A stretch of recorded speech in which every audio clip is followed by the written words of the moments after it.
दादा काय सांगणार? आज आपण इथे आंदोलन केलं, काय मागणी? आज आम्ही चाळीसगाव येथे आंदोलन केलंय.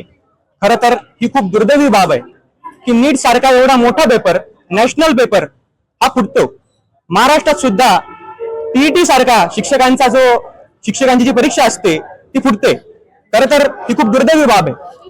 आणि तसंच जंतर मंतर आपण बघितलं की जे विद्यार्थी आपल्या हक्कासाठी लढतायत त्यांच्यावर कशा प्रकारे दुर्दैवी पद्धतीने लाठीचार्ज केला जातोय.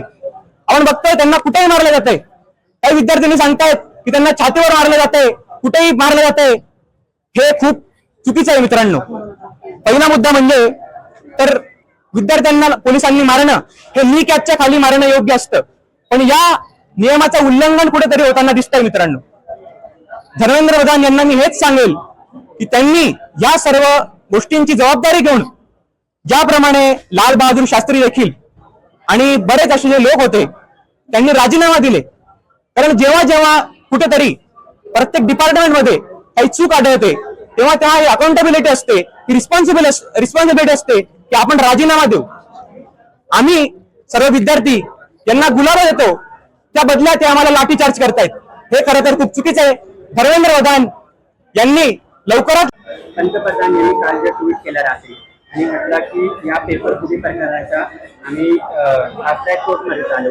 कसं बघता आपण याकडे? म्हणायला गेलं तर पंतप्रधान फक्त बोलले, त्यांनी कुठलंही प्रूफ दाखवलेलं नाहीये. आणि महिनाभरापासून जंतर मंतरवर जे आंदोलन चालू आहे तर मोदी सरकारने किंवा पंतप्रधानने तेव्हा काही बोलले नाही. आता त्यांना दिसतंय की कुठेतरी विद्यार्थी भरपूर संख्येने संपूर्ण भारतातून रोडावर उतरतायत, त्यांच्या हक्कासाठी मागण्या करतायत. तर त्यांना कुठेतरी असं वाटलं असेल की आपण जाऊन दोन शब्द बोलावे. तर त्यांनी ज्या विद्यार्थ्यांच्या मागण्या होत्या त्या तर संपूर्ण त्यांनी त्यांच्या ट्विटमध्ये तर काही मांडलेलं नाही. फक्त त्यांनी सांगितलंय की जे नीट वगैरे पेपर आहेत ते फुटले, त्या संदर्भात आम्ही फास्ट ट्रॅक कोर्टमध्ये ह्या गोष्टी करू.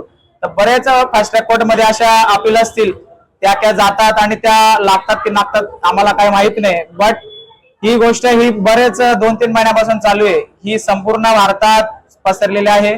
तर मोदी सरकारला माझं एकच मागणं आहे की ज्या आमच्या विद्यार्थ्यांच्या ज्या काही मागण्या आहेत त्या तुम्ही सर्व लक्षात घ्याव्या, बारकाईने त्याच्यामध्ये लक्ष घालावं. कारण आम्ही विद्यार्थ्यांनीच कुठेतरी तुमच्यावर विश्वास दाखवून तुम्हाला त्या सीटवर जाण्याचा हे दिला होता, हक्क दिला होता. पण कुठेतरी आम्हाला असं वाटतं की आम्ही कुठेतरी चुकलोय, की हा आम्ही निर्णय घेतलेला आम्ही चुकलोय. कारण महाराष्ट्रातले काही प्रतिनिधी आहे ते विद्यार्थ्यांना तिथे जंतर मंतरला जे आंदोलन चालू आहे त्या विद्यार्थ्यांना ते म्हणतायत की आतंकवादी आहे. तर विद्यार्थ्यांना जर आतंकवादीची जर बोलत असतील प्रतिनिधी, आपले लोकप्रतिनिधी, तर विद्यार्थ्यांनी करायचं काय? कारण विद्यार्थी हा तिथे जे जंतर मंतर आहे, प्रत्येक विद्यार्थी कोणी वही पुस्तक घेऊन, कोणी पेन घेऊन, कोणी गुलाब घेऊन लढतोय. कोणीही तिथे लाठीचार्ज वगैरे, कोणी काठी वगैरे असे धारदार शस्त्र वगैरे कोणी घेऊन येत नाहीये. तिथे झालेला 20 तारखेला जो दिल्ली जंतर मंतर झालेला लाठीचार्ज आहे तो लाठीचार्ज एकदम जाहीर निषेध होता.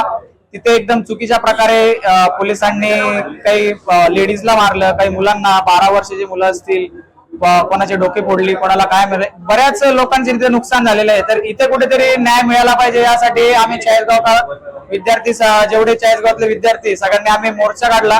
त्या मोर्चा आमचा त्याचा मुद्दे एवढेच होते की कुठेतरी एज्युकेशन सिस्टीम बळकट झाली पाहिजे. आणि 20 तारखेला जो झालेला जंतर मंतरवर लाठीचार्ज आहे त्याच्या निषेधार्थ हा मोर्चा होता. व दिल्लीला जंतर मंतरला जे विद्यार्थी त्यांच्या मागण्या मान्य झाल्या पाहिजे व आमचा त्यांना सपोर्ट आहे.